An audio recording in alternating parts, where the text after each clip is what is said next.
أعوذ بكلمات الله التامات التي لا يجاوزهن بر ولا فاجر من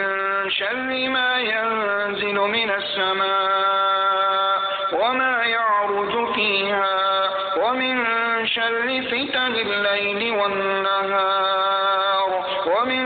كل طارق إلا طارقا يطرق بخير يا رحمن.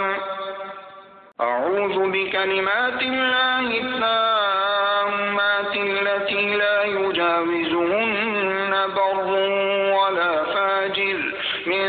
شر ما ينزل من السماء وما يعرج فيها ومن شر فتن الليل والنهار ومن